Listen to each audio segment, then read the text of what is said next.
What is atheism? Atheism is rejecting belief in any form of unseen divinity. The atheist denies the existence of a creator, of divine revelation, and of resurrection. What is the proof that there is a creator? There are many proofs, but we will focus on two. The first is called proof on the basis of existence, and the second is called proof on the basis of providence. What is meant by proof on the basis of existence? Everything is temporarily originated. It came into existence after it was non-existent, so it must have had an originator. This means we have 10 to the 124th proofs that a creator exists. This number constitutes the overall number of molecules with their functional activities throughout the universe. By the way, this number is huge. It means 10 followed by 124 zeros. So everything that originated and entered the sphere of existence is a proof that there is a creator. That is why many verses of the Quran bring the creations into focus. Allah says, "Say, look at whatever exists in heaven and on earth, but signs and warnings do not benefit the unbelievers." Translation of the meaning of the Quran, chapter 10, verse 101. Allah also says what means, "Do they not ponder about their own selves?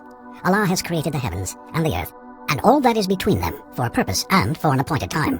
What is meant by proof on the basis of providence? It means that everything ultimately in existence started from the quarks, which are the smallest subatomic particles ever allocated up to the galaxies, carries an extent of functional complexity. This means that each has a specific and specialized function, and a functional complexity necessarily means a grade above mere existence.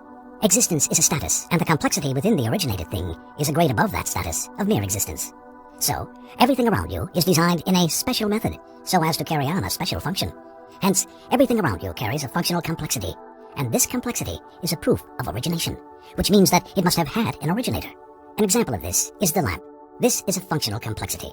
The electric lamp is made up of a coil, a lead wire that connects electricity to the coil, inert gas that protects the coil and does not affect it or the electricity, a glass bulb that prevents the entry of air or the exit of the inert gas which would otherwise burn the coil, and finally the base of the lamp, which connects the lamp with the socket and ensures the passage of the electrical current. Here, the electric lamp demonstrates a system of complexity that cannot be dismissed or simplified, since it carries a rudimentary, rational indication to the mastery of the manufacturer. Then, the one who denies the masterful formation of the lamp, or assumes that it originated by chance, is the one required to fetch a proof to his assumption. The lamp maker knows pretty much well what electricity means, how it is conveyed, the benefit of the lamp, and the sensitivity of the coil. That's why the presence of the lamp is in itself a proof on the mastery of the maker. While having a diverse array of lamps can never be a proof that it is all just mere chance. Using this same rationalization, we can deduct that a creature with all this functional complexity, the human being, must have had an originator. The lamp is made up of 4 components, whereas the human being is made up of 3 billion components in each and every one of his cells. The human code is spelled out in 3 billion DNA letters, known as the human genome, and these letters reside within the nucleus of each of our molecules.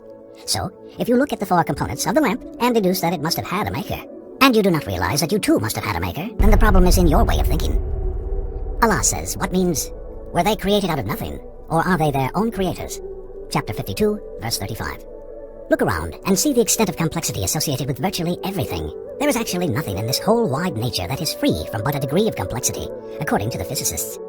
Allah says, in the creation of the heavens and the earth, in the alternation of night and day, in the ships that sail the ocean bearing cargoes beneficial to man, in the water which Allah sends down from the sky, and with which he revives the earth after its death, scattering over it all kinds of animals, in the courses of the winds, and in the clouds pressed into service between earth and sky, there are indeed signs for people who use their reason. Chapter 2, verse 164. Only those who use their minds to ponder will take heed, but only the wise take heed. Chapter 3, verse 7. Hence existence, proof on the basis of existence, and regulating creation, proof on the basis of providence, are both rational evidences to the presence of an originator.